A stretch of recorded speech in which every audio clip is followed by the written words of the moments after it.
여러분 안녕하십니까? 저는 올해로 105살입니다. 제 주변 사람들은 종종 묻습니다. 교수님, 어떻게 그렇게 오래 그렇게 맑게 사셨습니까? 저는 그 질문을 들을 때마다 잠시 멈추게 됩니다. 왜냐하면 그 답이 사람들이 기대하는 것과는 전혀 다르기 때문입니다. 저는 특별한 영양제를 먹지 않았습니다. 값비싼 크림을 바르지도 않았습니다. 젊어 보이려고 애쓴 적도 없습니다. 오히려 저는 젊어 보이려는 집착을 내려놓은 날부터 진짜로 살기 시작했다고 느낍니다. 어떻게 설명드릴까요? 오늘 저는 여러분께 불편한 이야기를 하나 드리려 합니다.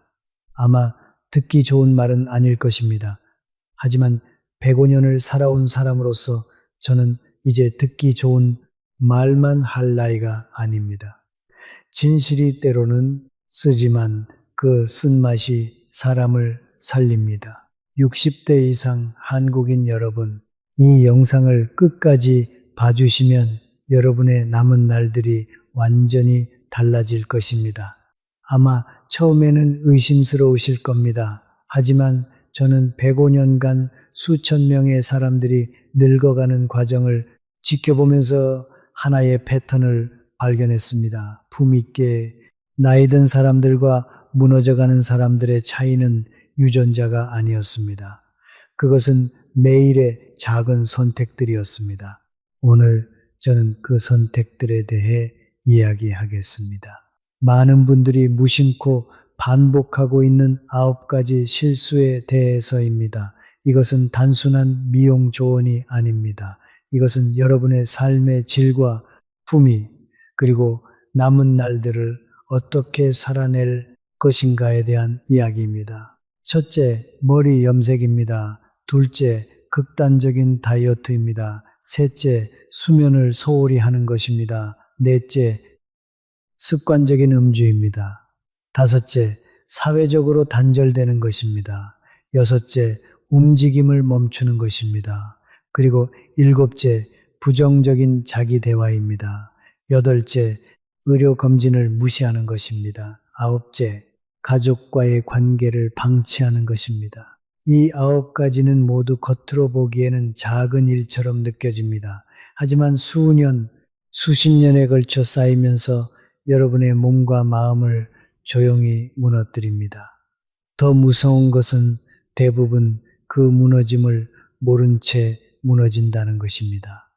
하지만 저는 절망을 드리려고 이 이야기를 하는 것이 아닙니다. 오히려 그 반대입니다. 이 9가지를 알게 된 지금 여러분에게는 선택할 힘이 생겼습니다. 부디 끝까지 들어주십시오. 이 이야기가 여러분의 오늘을 조금이라도 가볍게 그리고 여러분의 내일을 더욱 단단하게 만들어주기를 바랍니다. 첫 번째 실수, 머리 염색. 제가 60 중반이었을 때 저는 오랜 지인 한 분을 알았습니다. 그분은 60대 초반의 우아한 여성이셨습니다. 제 저보다 10살 정도 어린 분이셨는데 매번 만날 때마다 머리가 새까맣게 염색되어 있었습니다. 처음 봤을 때는 그저 그분의 취향이라고 생각했습니다. 많은 분들이 흰머리를 싫어하니까요. 그런데 어느 날 저는 그분과 함께 산책을 하다가 모자가 벗겨지는 장면을 목격했습니다. 제 눈에 들어온 것은 충격적이었습니다. 두피가 붉게 염증이 일어나 있었고 머리카락은 군데군데 빠져 있었습니다. 손으로 살짝 건드리기만 해도 한 움큼씩 빠질 것 같은 상태였습니다. 저는 조심스럽게 물었습니다. 건강은 괜찮으세요? 그분은 웃으며 대답했습니다. 괜찮습니다. 다만 흰머리로 다니면 너무 늙어 보이잖아요. 그래서 자주 염색합니다. 제가 그 말을 듣고 오래 생각했습니다. 흰머리가 늙어 보이는 것이 문제가 아니었습니다. 문제는 그분이 흰머리를 부끄러워한다는 사실 그 자체였습니다. 의학적으로 설명드리면요. 염색약에 들어있는 화학 성분은 젊은 두피에도 자극적입니다. 하물며 70대, 80대의 얇아진 두피와 약해진 모낭에는 더할 나위 없이 가혹합니다. 서울대병원 피부과 연구에 따르면 50대 이후 잦은 염색은 모낭의 줄기세포를 손상시켜 회복 불가능한 탈모를 초래할 수 있습니다. 국민건강보험공단 통계에서도 70대 여성의 탈모 증가가 20년 전 대비 3배 이상 증가했으며 그중 73%가 염색 경험이 있는 것으로 나타났습니다. 잦은 염색은 모근을 서서히 죽입니다. 머리카락이 가늘어지고 탄력을 잃고 결국 빠지기 시작합니다. 그렇게 되면 아이러니하게도 더 늙어 보이게 됩니다. 젊어 보이려고 한 행동이 오히려 반대의 결과를 만들어내는 것입니다. 저는 이것을 수십 년에 걸쳐 수많은 사람들에게서 목격했습니다. 그리고 그중 누가 더 살아 있어 보였을까요? 의외로 흰머리 있는 사람이었습니다. 흰머리는 부끄러운 것이 아닙니다. 흰머리는 세월의 흔적입니다. 당신이 살아온 날들의 증거입니다. 잘 다듬어진 흰머리, 깨끗하게 관리된 은발은 그 어떤 검은 염색보다도 훨씬 더 품이 있고 아름답습니다. 저는 이것을 확신합니다. 왜냐하면 품밀한 색깔이 나오는 것이 아니라 태도에서 나오기 때문입니다. 오늘부터 시작하세요. 하나, 염색 스케줄을 길리세요. 만약 지금 한 달마다 염색한다면 2달로 늘리세요. 그 다음엔 3달로 늘리세요. 점진적으로 염색 주기를 늘리면 두피는 서서히 회복됩니다. 둘, 은발 관리에 집중하세요. 좋은 샴푸와 에센스를 사용하세요. 은발은 노란색으로 변할 수 있으니 보라색 샴푸를 일주일에 한두 번 사용하면 색상을 유지할 수 있습니다. 산불을 셋, 자신의 흰머리를 사랑하는 연습을 하세요. 연거울 앞에서 자신의 흰머리를 바라보세요. 처음에는 어색할 겁니다. 하지만 며칠 지나면 그 모습이 자신이라는 것을 받아들이게 됩니다. 그리고 그것이 바로 자기 수용의 시작입니다. 두 번째 실수, 극단적인 시기 제한. 제 제자 중에 평생 학문을 연구한 훌륭한 교수가 있었습니다. 최근은 80대가 넘어서도 체중 관리에 집착했습니다. 채고기를 끊었습니다. 채밥을 반씩만 먹었습니다. 채기름기라면 모든 것을 피했습니다. 주변에서는 절제력이 강한 사람이라고 칭찬했습니다. 저도 처음에는 그렇게 생각했습니다. 하지만 일흔이 되던 해 그는 가벼운 감기 한 번에 2달을 앓았습니다. 의사의 진단은 충격적이었습니다. 영양실조였습니다. 여러분, 이것을 정확히 아셔야 합니다. 매 70대 이후의 몸은 젊은 시절의 몸과 다릅니다. 이 나이에 필요한 것은 적게 먹는 것이 아니라 제대로 먹는 것입니다. 단백질이 필요합니다. 고기, 생선, 계란, 두부 같은 단백질이 절실히 필요합니다. 건강한 지방도 필요합니다. 올리브유, 견과류, 아보카도의 지방이 필요합니다. 충분한 칼슘과 철분도 필요합니다. 서울대 영양학과 연구에 따르면 70대 이후 하루 단백질 섭취량이 체중 1kg당 1.2g 이상이어야 근감소증을 예방할 수 있습니다. 그런데 극단적 다이어트를 하는 노인들의 평균 단백질 섭취는 0.6개 불과합니다. 거의 절반 수준입니다. 이 영양소들이 없으면 근육이 빠집니다. 피부는 더 빠르게 처지고 면역력은 바닥을 칩니다. 혹시 여러분도 이렇게 하고 계세요? 나이를 먹었으니 소식해야지 라는 생각으로 제 경험상 그렇게 생각하는 분들이 정말 많습니다. 굶어서 날씬해진 몸은 젊어 보이는 몸이 아닙니다. 그것은 소진된 몸입니다.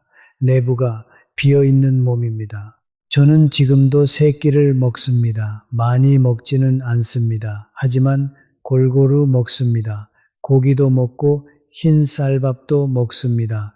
건강한 기름도 마다하지 않습니다. 왜냐하면 나이 든 몸을 사랑한다는 것은 그 몸이 필요로 하는 것을 채워주는 것이기 때문입니다. 마치 오래된 나무에 물을 주듯이 그리고 영양분을 주듯이 말입니다. 그래야 그 나무가 마지막까지 꽃을 피울 수 있습니다. 제가 90대 초반이었을 때 한 환자분을 만났습니다. 거기 앉으세요 라고 말씀드렸는데 무언가 이상했습니다. 앉을 때 다리가 떨렸습니다. 근력이 거의 없었습니다. 요즘 식사는 어떻게 하세요? 라고 물었습니다. 그분은 대답했습니다. 아침에 계란 1개, 점심에 밥 1숟가락, 저녁에 채소 조금입니다. 제가 깜짝 놀랐습니다. 그렇게 드시면 안 돼요. 이러다 걸을 수도 없게 됩니다. 그분은 말씀했습니다. 교수님, 저 살이 너무 많아요. 미터 170, 몸무게 45kg였습니다. 적정 체중은 65kg 정도였습니다. 한 20kg가 더 필요했습니다. 그분은 이어서 말씀했습니다. 젊었을 때 홀쭉해야 예뻤는데 지금도 그렇게 살고 있습니다. 여러분, 이것이 제일 무서운 것입니다. 인생을 오래 산 지금도 그 집착을 놓지 못하는 것입니다. 제가 처방한 것은 간단했습니다. 고기를 추가하세요. 1계란을 2개 드세요. 밥 1공기를 드세요. 일주일 후 다시 뵙겠습니다. 그분은 2주일 후 들어오셨습니다. 얼굴이 밝아져 있었습니다. 단다리가 더 이상 떨리지 않았습니다. 이게 뭐예요? 이렇게 달라졌어요. 라고 놀라시더군요. 그것입니다. 그냥 먹는 것입니다. 제대로 먹는 것입니다. 구체적인 방법을 말씀드리겠습니다. 첫째, 매일 계란을 1~2개 드세요. 영계란은 완전 단백질입니다. 참 묻은 필수 아미노산이 들어 있습니다. 둘째, 고기를 거르지 마세요. 미질주일에 3, 4회 한 끼에 손가락 2개 정도 두께의 고기를 섭취하세요. 미질, 소시지나 베이컨이 아닌 실제 고기를 말합니다. 셋째, 밥을 반으로 줄이지 마세요. 한 공기의 밥을 먹으세요. 암단, 현미나 보리를 섞으면 더 좋습니다. 넷째, 건강한 지방을 포기하지 마세요. 올리브유 1스푼, 견과류 1줌의 것들이 뇌 건강과 호르몬 조절에 필수입니다. 여기서 중요한 것은 이것들을 오늘부터 바로 시작할 수 있다는 것입니다. 다음 끼니부터 고기를 1점 더 먹으면 됩니다. 밥을 1숟가락을 더 떠서 드시면 됩니다. 특별한 준비가 필요 없습니다. 아니에요. 젊어 보이려는 노력을 멈추십시오. 대신 잘 살아 있으려는 노력을 시작하십시오. 그것이 진짜 아름다움입니다. 세 번째 실수, 수면 소홀.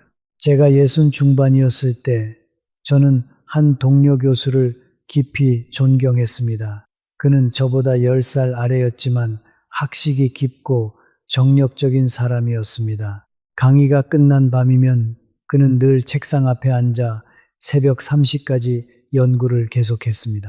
주변 사람들은 그를 보며 감탄했습니다. 저분은 정말 열정이 넘친다고요. 예, 저도 처음에는 그렇게 생각했습니다. 하지만 시간이 지나면서 저는 그 열정의 뒷면을 보게 되었습니다. 그의 얼굴은 해가 갈수록 빠르게 늙어갔습니다. 눈 아래 그늘이 사라지지 않았습니다. 피부는 빛을 잃었습니다. 가끔씩 손이 떨렸습니다. 이른이 되던 해 그는 갑자기 쓰러졌습니다. 의사의 진단은 명확했습니다. 수십 년간 쌓인 수면 부채가 몸 전체를 무너뜨린 것이었습니다. 저는 그때 이후로 수면을 단 한 번도 사치라고 생각한 적이 없습니다. 많은 분들이 잠을 줄이며 살아왔습니다. 젊었을 때는 가족을 위해, 일을 위해, 생계를 위해 밤을 지켰습니다. 그 헌신은 존경받아 마땅합니다. 하지만 지금 이 나이에도 그 습관을 이어간다면 그것은 헌신이 아니라 자기 자신에 대한 방치입니다. 여기서 중요한 의학적 사실을 말씀드리겠습니다. 우리 몸은 자는 동안 스스로를 수리합니다. 제 세포가 재생되고 호르몬이 분비되고 뇌가 하루의 노폐물을 청소합니다. 이 모든 과정은 낮 동안에는 절대 일어나지 않습니다. 오직 깊은 잠 속에서만 가능합니다. 마이어 클리닉의 수면 연구에 따르면 70대 노인이 하루 6시간 미만의 수면을 취할 경우 5시간 이상 취하는 사람에 비해 인지기능 저하 속도가 2배 이상 빠릅니다. 안 또한 심혈관 질환 위험도 3배 이상 증가합니다. 수면을 빼앗긴 몸은 수리를 받지 못한 기계와 같습니다. 겉으로는 돌아가는 것처럼 보이지만 안쪽에서는 조용히 부서져 가고 있는 것입니다. 피부가 갑자기 칙칙해졌다고 느끼신 적 있으신가요? 아침에 일어나도 개운하지 않고 얼굴이 부어 있는 경우가 많은가요? 기억력이 예전 같지 않다고 느끼신가요? 그것은 나이 탓만이 아닐 수 있습니다. 잠이 부족한 몸이 내보내는 신호일 수 있습니다. 제가 알던 한 분은 정말 실제 사례입니다. 그분은 70대였고 평생 5시간만 자면서 일했습니다. 5시간이면 충분하다고 늘 말했습니다. 그런데 75세 되던 해 갑자기 치매 증상이 나타나기 시작했습니다. 초기 인지 기능 저하 진단을 받았습니다. 의사는 말했습니다. 부족한 수면이 뇌신경을 손상시킨 것 같습니다. 그분은 그때부터 의식적으로 수면을 늘렸습니다. 하루 7시간씩 자려고 노력했습니다. 6개월 후 제가 그분을 다시 만났을 때 기억력이 놀랍게 회복되어 있었습니다. 하루 7시간에서 8시간의 수면은 70대에도 80대에도 반드시 지켜져야 할 가장 기본적인 자기 돌봄입니다. 하루를 정하세요. 내일부터 밤 10시에 자겠다. 딱 하나를 정하세요. 그러면 자동으로 아침 일어나는 시간도 정해집니다. 아침 6시에서 7시 사이입니다. 처음 일주일은 어려울 겁니다. 애럼 습관이 변하니까요. 애럼하지만 2주가 지나면 몸이 그 리듬을 기억합니다. 3주 차에는 자동으로 그 시간에 졸음이 옵니다. 금 4주 차에는 몸이 완전히 적응합니다. 오늘 할 일, 첫째, 침실의 온도를 18, 20도로 맞추세요. 시원한 환경이 수면을 돕습니다. 둘째, 자기 전 한두 시간은 휴대폰을 보지 마세요. 옛 블루라이트가 수면 호르몬을 방해합니다. 셋째, 따뜻한 우유나 바나나를 자기 전에 먹으세요. 안녕. 이들에 함유된 트립토판이 수면을 유도합니다. 잘 자는 사람이 잘 삽니다. 그리고 잘 사는 사람이 잘 늙습니다. 이것은 제가 살며 가장 확실하게 깨달은 진실 중 하나입니다. 네 번째 실수, 습관적인 음주. 쟤는 오랫동안 한 지인을 알고 지냈습니다. 그는 사교적이고 유쾌한 사람이었습니다. 챗 모임이 있으면 항상 중심에 있었고 웃음이 끊이지 않는 사람이었습니다. 그런데 그에게는 오래된 습관이 하나 있었습니다. 저녁마다 반주로 술을 한두 잔 마시는 것이었습니다. 스트레스를 풀기 위해서라고 했습니다. 잠이 잘 온다고도 했습니다. 주변에서는 그것이 무슨 대수냐고 했습니다. 저 정도면 괜찮지 않나? 라고요. 저도 한동안은 그냥 그의 습관으로 받아들였습니다. 하지만 그가 80이 되던 해부터 조금씩 변하기 시작했습니다. 말이 느려졌습니다. 걷는 걸음이 불안정해졌습니다. 얼굴빛이 탁해졌고 판단력이 흐려졌습니다. 그리고 여름쯤 그는 심각한 혈관 질환 진단을 받았습니다. 의사의 설명은 명확했습니다. 수십 년간의 음주가 혈관벽을 서서히 손상시킨 결과입니다. 여러분, 이것을 알아야 합니다. 술은 잠을 유도하는 것처럼 느껴지지만 실제로는 수면의 질을 떨어뜨립니다. 알코올이 분해되는 과정에서 뇌는 오히려 각성 상태가 되고 깊은 수면 단계에 도달하지 못하게 됩니다. 즉, 술을 마시고 자는 밤은 자는 것처럼 보이지만 실제로는 몸이 쉬지 못하는 밤입니다. 여기에 더해 알코올은 혈관을 수축시킵니다. 염증 반응을 높입니다. 뇌세포를 서서히 손상시킵니다. 이것은 의학적 사실입니다. 하버드 의대 알코올 연구에 따르면 50세 이상이 하루 한두 잔의 술을 30년간 마시면 혈관벽의 내피세포에 가역적이지 않은 손상이 발생합니다. 이는 뇌졸중 위험을 4배 증가시킵니다. 하루 한두 잔이 괜찮다는 말은 젊고 건강한 몸에나 해당하는 이야기입니다. 70대 이후의 몸은 같은 양의 알코올에도 훨씬 더 큰 손상을 입습니다. 왜냐하면 해독하는 속도가 느려졌기 때문입니다. 제 질문입니다. 매일 저녁 그 한 잔이 진짜로 여러분을 쉬게 해주고 있습니까? 아니면 쉬지 못하는 것을 잠시 잊게 해 주는 것입니까? 그 차이는 작아 보이지만 매우 중요합니다. 진짜 휴식은 몸이 스스로 회복할 수 있도록 내버려 두는 것입니다. 애론 화학 물질로 억누르는 것이 아닙니다. 제가 본 또 다른 사례가 있습니다. 한 여성분인데 매일 저녁 소주 반 병을 혼자 마셨습니다. 사무도 그것을 지적하지 않았습니다. 삼가족도 습관이라고 묵인했습니다. 그분은 78세에 갑자기 뇌졸중으로 쓰러졌습니다. 왼쪽 반신이 마비되었습니다. 이제는 휠체어를 탑니다. 임종 직전 그분이 제게 한 말을 잊을 수 없습니다. 교수님, 저 그 술이 내 인생을 망쳤어요. 영본인은 쉬기 위해라고 생각했는데 사실은 자신을 무너뜨리기였어요. 여러분도 이런 상황이 아닌지 확인하세요. 지금 시작하세요. 첫째, 매일 저녁 마시는 술을 주 5회로 줄이세요. 월요일부터 금요일까지만 마시고 토, 일요일은 안 마신다고 정하세요. 둘째, 3주를 그렇게 보내보세요. 그러면 놀라운 변화를 경험하실 겁니다. 피부가 맑아지고 아침이 상큼해지고 기억력이 돌아오는 것을 느끼실 겁니다. 셋째, 그 감각을 기억하세요. 그러면 자연스럽게 술량을 줄이고 싶어질 겁니다. 잠은 아끼지 마십시오. 술은 아끼십시오. 이 두 가지만 바꾸어도 여러분의 얼굴은 달라지고 걸음걸이는 가벼워지고 아침이 전혀 다르게 느껴질 것입니다. 다섯 번째 실수, 사회적 단절. 제가 이 9가지 실수 중에서 가장 오래, 가장 깊이 생각해 온 것이 바로 이것입니다.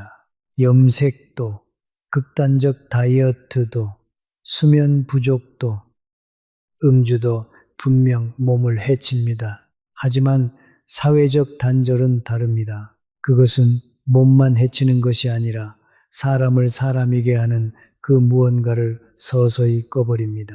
저는 100년이 넘는 세월 동안 수많은 죽음을 곁에서 지켜보았습니다. 그리고 감히 말씀드립니다. 가장 쓸쓸한 죽음은 가난한 사람의 죽음이 아니었습니다. 가장 쓸쓸한 죽음은 혼자가 되어버린 사람의 죽음이었습니다. 제가 80 중반이었을 때 오래된 친구 한 명이 스스로 세상과의 문을 닫기 시작했습니다. 그는 원래 활달하고 말이 많은 사람이었습니다. 젊은 시절에는 친구도 많았고 모임에도 빠지지 않았습니다. 그런데 80이 나오면서 조금씩 달라지기 시작했습니다. 모임에 나가기가 귀찮아요 라고 했습니다. 사람들을 만나면 피곤해요 라고도 했습니다. 집에 있는 것이 더 편해요 라고 말했습니다. 처음에는 저도 그럴 수 있다고 생각했습니다. 나이가 들면 그런 마음이 드는 것은 자연스러운 일이니까요. 그런데 1년이 지나고 2년이 지나면서 그 친구는 눈에 띄게 변해갔습니다. 말수가 급격히 줄었습니다. 예전에는 날카롭던 판단력이 흐릿해졌습니다. 새로운 것에 대한 흥미가 사라졌고 눈빛에서 반짝임이 없어졌습니다. 몸은 크게 아픈 것이 없었습니다. 하지만 그는 분명 어딘가에서부터 서서히 무너지고 있었습니다. 그리고 92세에 그는 세상을 떠났습니다. 임종 직전 그는 제 손을 잡고 이렇게 말했습니다. 나는 너무 오래 혼자 있었어. 저는 그 말을 아직도 잊지 못합니다. 왜 그럴까요? 의학적으로 설명드리겠습니다. 인간의 뇌는 혼자 있도록 설계되어 있지 않습니다. 뇌는 자극을 먹고 삽니다. 대화가 자극이고 웃음이 자극이고 누군가의 눈을 마주치는 것이 자극입니다. 다른 사람의 말을 듣고 생각하고 반응하는 그 모든 과정이 뇌를 살아있게 만드는 연료입니다. 이 연료가 끊기면 뇌는 조용히 퇴화하기 시작합니다. 샌디에이고 대학의 사회적 고립 연구에 따르면 65세 이상이 일주일에 5회 이상 타인과 상호작용하는 경우와 월 1회 이하로 접촉하는 경우의 인지 저하 속도는 5배 이상 차이가 납니다. 사회적으로 고립된 노인은 그렇지 않은 노인보다 인지 기능이 훨씬 빠르게 저하되고 치매 발병 위험도 현저히 높아집니다. 단순히 외롭다는 감정의 문제가 아닙니다. 고립은 뇌를 물리적으로 손상시킵니다. 그런데 이것이 더 안타까운 이유가 있습니다. 참 많은 분들이 스스로 고립을 선택하신다는 것입니다. 이제 나이도 먹었는데 나서서 뭘 하겠어? 젊은 사람들한테 짐이 되고 싶지 않아. 사람들 만나봤자 피곤하기만 해. 저는 이런 말을 수없이 들어왔습니다. 그 말 안에 담긴 체념과 겸손함을 이해합니다. 하지만 저는 그것이 겸손이 아니라 스스로에게 내리는 조용한 포기라고 생각합니다. 세상에서 물러나는 것이 민폐를 끼치지 않는 일이라고 믿는 것, 그것은 자기 자신의 가치를 스스로 지워가는 일입니다. 저는 지금도 사람들을 만납니다. 저보다 훨씬 젊은 사람들과도 이야기를 나눕니다. 제자들과 편지를 주고받습니다. 때로는 전화를 받고 목소리를 듣습니다. 그 대화들이 저를 살아있게 만듭니다. 새로운 생각을 접하고 웃고 가끔은 의견이 달라 옥신각신하기도 합니다. 그 모든 것이 뇌에 불을 켜는 일입니다. 저는 105년을 살면서 한 가지 확신을 얻었습니다. 사람은 사람 속에서만 살아있을 수 있다는 것입니다. 크게 나가실 필요는 없습니다. 대단한 모임에 나가실 필요도 없습니다. 동네 경로당도 좋고 가까운 이웃과 잠깐 나누는 안부 인사도 좋습니다. 오래된 친구에게 먼저 전화 한 통을 거는 것도 좋습니다. 중요한 것은 크기가 아닙니다. 연결되어 있다는 느낌이 중요합니다. 내가 누군가에게 존재한다는 느낌이 중요합니다. 그것이 뇌를 깨어있게 만들고 삶을 앞으로 나아가게 합니다. 혼자 있는 것을 즐기는 것과 세상으로부터 도망치는 것은 다릅니다. 고독을 선택하는 것과 고립에 갇히는 것은 다릅니다. 전자는 자신을 채우는 시간이고 후자는 자신을 비워가는 시간입니다. 여러분은 어느 쪽에 더 가까이 계십니까? 지금 솔직하게 돌아보시기를 부탁드립니다. 사람이 사람을 필요로 한다는 것은 약함이 아닙니다. 그것은 우리가 살아있다는 증거입니다. 그 증거를 스스로 지우지 마십시오. 오늘부터 시작하세요. 첫째, 이번 주에 한 명을 만나세요. 옛 친구라도 좋습니다. 이웃도 좋습니다. 둘째, 경로당에라도 한번 가보세요. 저 다닐 수 있을까요? 물어보지 마세요. 가시면 됩니다. 처음은 어렵지만 두 번째부터는 자연스러워집니다. 1회 셋째, 전화를 받는 것도 좋습니다. 혼자만 말할 필요 없습니다. 상대방의 말을 듣는 것도 뇌에는 자극입니다. 마지막으로 손주들과 함께하는 시간도 훌륭합니다. 손주들은 여러분이 필요합니다. 그것을 잊지 마세요. 여섯 번째 실수, 움직임을 멈추는 것. 저는 오늘 아침에도 걸었습니다. 새벽 5시였습니다. 하늘은 아직 밝아오기 전이었고 공기는 차가웠습니다. 걸음이 예전처럼 빠르지는 않습니다. 젊었을 때처럼 성큼 걷지도 못합니다. 하지만 저는 걸었습니다. 천천히, 그러나 멈추지 않고 말입니다. 그것이 제가 매일 아침 자신에게 하는 약속입니다. 살아있는 한 나는 앞으로 나아간다. 제가 90을 넘겼을 때 저와 비슷한 나이의 친구가 한 명 있었습니다. 우리는 젊은 시절부터 함께 학문을 논하고 함께 걷고 함께 나이를 먹어온 사이였습니다.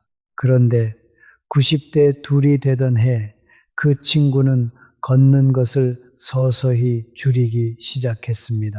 처음에는 비가 오면 쉬었습니다. 그러다 바람이 불면 쉬었습니다. 날이 흐려도 쉬었습니다. 그리고 어느 순간부터는 특별한 이유 없이도 쉬게 되었습니다. 그는 말했습니다. 이제 나이가 들었으니 몸을 아껴야지. 저는 그 말을 들을 때마다 마음이 무거웠습니다. 몸을 아끼는 것과 몸을 쓰지 않는 것은 전혀 다른 일이기 때문입니다. 3년이 지났습니다. 그 친구의 걸음걸이가 달라져 있었습니다. 다리에 힘이 없어졌고 계단을 오를 때 난간을 잡아야 했습니다. 앉았다 일어나는 것도 버거워했습니다. 허리가 불어 굽기 시작했고 어깨는 안으로 말려들었습니다. 그의 몸은 실제 나이보다 훨씬 늙어 보였습니다. 불과 3년 전만 해도 우리는 나란히 걸었는데 그 3년의 차이가 이렇게 클 수 있다는 것이 놀라웠습니다. 그리고 저는 그때 깨달았습니다. 그것은 유전자의 차이도 운의 차이도 아니었습니다. 오직 움직였느냐 멈췄느냐의 차이였습니다. 근육은 쓰지 않으면 사라집니다. 이것은 비유가 아니라 의학적 사실입니다.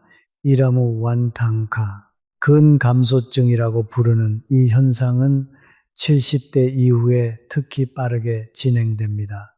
1년에 약 1%에서 2%의 근육량이 줄어든다고 합니다. 수치로는 작아 보이지만 10년이 쌓이면 몸은 완전히 달라집니다. 근육이 줄면 자세가 무너집니다. 암자세가 무너지면 내장이 압박을 받습니다. 소화가 나빠지고 호흡이 얕아지고 혈액순환이 떨어집니다. 그리고 무엇보다 넘어질 위험이 높아집니다. 노년의 낙상은 단순한 부상이 아닙니다. 그것은 종종 자립적인 삶의 끝을 의미합니다. 스스로 일어설 수 없게 된다는 것입니다. 누군가의 손을 빌려야만 화장실을 갈 수 있게 된다는 것입니다. 그것이 자존감에 남기는 상처가 얼마나 깊은지 저는 수없이 목격했습니다. 운동을 거창하게 생각하지 마십시오. 헬스장에 가야 한다거나 땀을 흠뻑 흘려야 한다거나 무언가를 들어 올려야 한다는 생각을 내려놓으십시오. 70대 이후에 필요한 것은 격렬한 운동이 아닙니다. 꾸준한 움직임입니다. 매일 30분 정도 걷기, 앉았다, 일어서기를 몇 번 반복하는 것 때 벽을 짚고 서서 한 발로 잠시 서 있어 보는 것 때 이런 작은 움직임들이 근육을 유지하고 균형 감각을 지키고 뼈를 단단하게 합니다. 그리고 그것들이 모여 자립적인 삶을 지켜냅니다. 저는 걷는 것이 단순히 몸을 위한 일이라고 생각하지 않습니다. 걷는다는 것은 세상을 향해 문을 여는 일입니다. 걸으면 바깥 공기를 마십니다. 지나가는 사람과 눈을 마주칩니다. 계절이 바뀌는 것을 몸으로 느낍니다. 오늘의 하늘이 어제와 다르다는 것을 알게 됩니다. 그 모든 것이 살아있다는 감각을 깨웁니다. 방 안에서 천장을 바라보는 것으로는 절대 느낄 수 없는 감각입니다. 몸이 세상과 연결될 때 마음도 세상과 연결됩니다.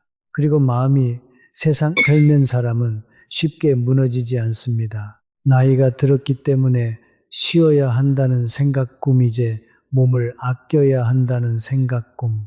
그 생각이 사실은 가장 위험한 생각입니다. 몸은 아끼는 것이 아니라 쓰는 것입니다. 찰수록 단단해지고 멈출수록 빠르게 허물어집니다. 기계도 오래 세워두면 녹이 슬듯이 몸도 오래 세워두면 굳어버립니다. 여러분의 몸은 아직 움직일 수 있습니다. 그렇다면 움직이십시오. 천천히라도 좋습니다. 짧게라도 좋습니다. 매일 조금씩 멈추지 마십시오. 그 한 걸음 한 걸음이 쌓여 여러분의 남은 날들을 지켜줄 것입니다. 저는 그것을 105년의 삶으로 증명하고 있습니다. 7번째 실수. 부정적인 자기 대화.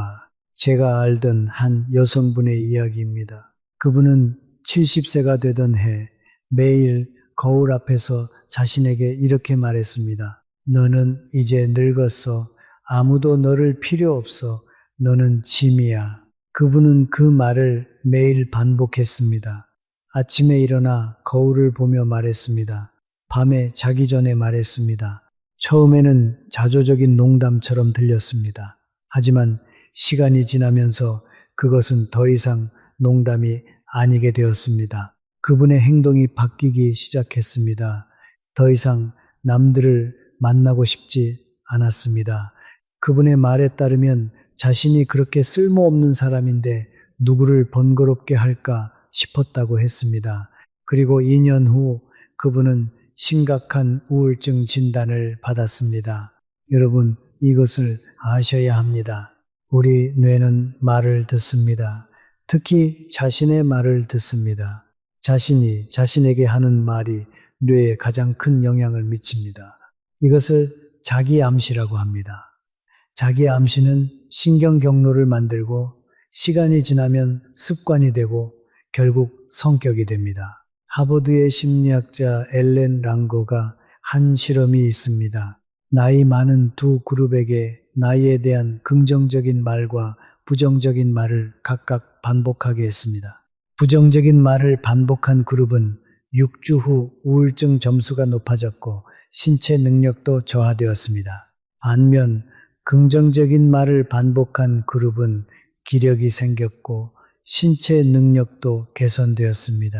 같은 나이, 같은 건강 상태였는데 말의 차이가 몸의 변화까지 만들어낸 것입니다. 이게 전부가 아닙니다. 부정적인 자기 대화는 면역력까지 떨어뜨립니다. 스트레스 호르몬인 코르티솔 수치가 올라가고 신체 염증이 증가합니다. 결국 질병에 더 잘 걸리게 됩니다. 여러분은 매일 자신에게 어떤 말을 하고 계세요? 나 이 나이 먹었으니 이 정도가 한계지라고 말하십니까? 내가 뭘 할 수 있겠어? 라고 말하십니까? 난 이미 늙었어? 라고 말하십니까? 지금 멈추세요. 부정적인 말을 할 때마다 의식적으로 멈추세요. 그리고 대신 이렇게 말하세요. 나는 아직 할 수 있다. 내 몸은 아직 움직일 수 있다. 한다. 나는 누군가에게 소중하다. 이것은 거짓이 아닙니다. 90대, 100대가 되어도 움직일 수 있습니다. 누군가에게 소중합니다. 그것은 사실입니다요. 오늘부터 해보세요. 아침에 일어날 때 거울 앞에서 자신의 눈을 마주치고 이렇게 말하세요. 오늘도 살아있다. 삼철 감사하다. 단 이것만 해도 뇌는 반응합니다. 호르몬이 변합니다. 저신경 경로가 바뀝니다. 그리고 시간이 지나면 생각이 바뀌고 행동이 바뀝니다. 여덟 번째 실수, 의료 검진을 무시하는 것. 제가 알던 한 남성분이 있었습니다. 그분은 건강에 자신이 있었습니다. 난 건강하니까 검진 안 받아도 괜찮아 라고 늘 말했습니다요. 주변에서 검진 받아봐 라고 권했지만 거절했습니다. 쓸데없는 일에 돈 쓸 필요 없다고 했습니다. 그리고 75세 되던 해 갑자기 쓰러졌습니다. 응급실에서 내린 진단은 췌장암이었습니다. 의사는 말했습니다. 만약 2년 전에 검진을 했다면 초기에 발견했을 수 있었습니다. 여러분, 70대 이후의 의료 검진은 선택이 아니라 의무입니다. 한국 의료 기술은 매우 발전했습니다. 정기 검진으로 많은 질병을 초기에 발견할 수 있습니다. 그리고 초기에 발견된 질병의 치료율은 80% 이상입니다. 이것은 생사를 가르는 문제입니다. 최소한 1년에 2번 검진을 받으세요. 건강검진과 혈액검사는 필수입니다. 혈압, 혈당, 콜레스테롤을 정기적으로 확인하세요. 이 세 가지가 정상이면 뇌졸중, 심장병, 당뇨를 70% 예방할 수 있습니다. 암 검진도 중요합니다. 폐암, 대장암, 위암 검진을 적어도 2년에 한 번은 받으세요. 여성이시면 유방암과 자궁암 검진도 받으세요. 저는 105살이 되기까지 검진을 거르지 않았습니다. 때로는 번거로웠습니다. 때로는 비용이 부담스러웠습니다. 하지만 그 검진들이 저를 살렸습니다. 조기에 발견된 질환들이 여러 개 있었습니다. 제 시간에 치료했기 때문에 지금까지 살 수 있었습니다. 여러분도 같은 기회를 가질 수 있습니다. 검진을 무시하지 마세요. 건강은 운이 아니라 관리의 문제입니다. 9번째 실수, 가족과의 관계를 방치하는 것. 제가 본 가장 슬픈 죽음이 있습니다. 노인 요양시설에서의 죽음이었습니다. 그 노인분은 자식이 셋이 있었습니다. 하지만 방문한 자식은 아무도 없었습니다. 노인은 자식들의 생일도 기념일도 모두 기억하고 있었습니다. 하지만 자식들은 부모의 생일도 부모의 안부도 확인하지 않았습니다. 그 노인이 제게 한 말입니다. 교수님, 나를 낳아준 부모는 죽었는데 내가 낳은 자식들이 날 죽인다는 거 정말 슬프지 않아요? 저는 그 말을 듣고 정말 많이 울었습니다.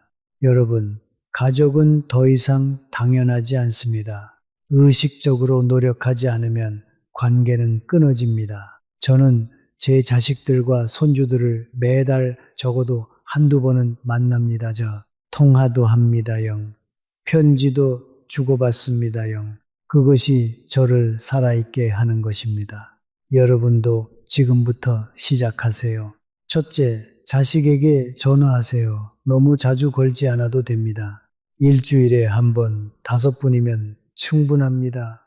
밥 먹었어? 건강하지? 이 정도면 됩니다. 둘째, 손주들과 시간을 보내세요. 젊은 세대와 대화하면 뇌가 활성화됩니다. 여러분의 경험은 소중한 자산입니다. 그것을 나누세요. 셋째, 아버지, 어머니를 기억하세요. 쟤를 낳고 키워주신 부모님을 그리워하세요. 그 감정이 여러분을 더 따뜻한 사람으로 만듭니다. 가족은 여러분의 가장 큰 자산입니다. 돈이 없어도 가족이 있으면 됩니다. 건강도 돈도 가족 없이는 의미가 없습니다. 마무리. 모든 것을 뒤흔드는 진실. 저는 지금까지 9가지 이야기를 드렸습니다. 첫째는 염색, 둘째는 극단적인 식이 제한, 셋째는 수면 소홀, 넷째는 습관적인 음주, 다섯째는 사회적 단절, 여섯째는 움직임을 멈추는 것, 일곱째는 부정적인 자기 대화, 여덟째는 의료검진을 무시하는 것, 아홉째는 가족과의 관계를 방치하는 것입니다. 이 9가지는 모두 겉으로 보기에는 작은 일처럼 느껴집니다. 하지만 수년, 수십 년에 걸쳐 쌓이면서 여러분의 몸과 마음을 조용히 무너뜨립니다. 더 무서운 것은 대부분 그 무너짐을 모른 채 무너진다는 것입니다. 하지만 저는 절망을 드리려고 이 이야기를 한 것이 아닙니다. 오히려 그 반대입니다. 이 9가지를 알게 된 지금 여러분에게는 선택할 힘이 생겼습니다. 저는 105년을 살아오면서 한 가지 질문을 끊임없이 스스로에게 던져왔습니다. 잘 늙는다는 것은 무엇인가? 젊어 보이는 것인가? 건강 수치가 좋은 것인가? 주름이 없는 것인가? 저는 오랜 시간 끝에 이 답에 이르렀습니다. 잘 늙는다는 것은 자기 자신을 잃지 않는 것입니다. 세월이 가져가는 것들, 젊음, 체력, 때로는 사람들까지 그 모든 것을 잃어가면서도 자신의 중심을 지키는 것입니다. 그것이 제가 생각하는 품위 있는 노년입니다. 저는 제 삶에서 가장 아름답게 나이 든 사람들을 기억합니다. 그들은 공통적으로 거울 앞에서 오래 머물지 않았습니다. 남들의 시선에 자신을 맞추려 애쓰지 않았습니다. 대신 그들은 매일 아침 일어나 무언가를 했습니다. 작은 것이라도 만들었고 누군가와 이야기를 나눴고 몸을 움직였고 먹고 자는 것에 정성을 기울였습니다. 화려하지 않았습니다.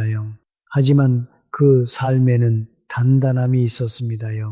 쉽게 흔들리지 않는 고요함이 있었습니다. 그리고 그 고요함이 그들을 가장 아름답게 만들었습니다.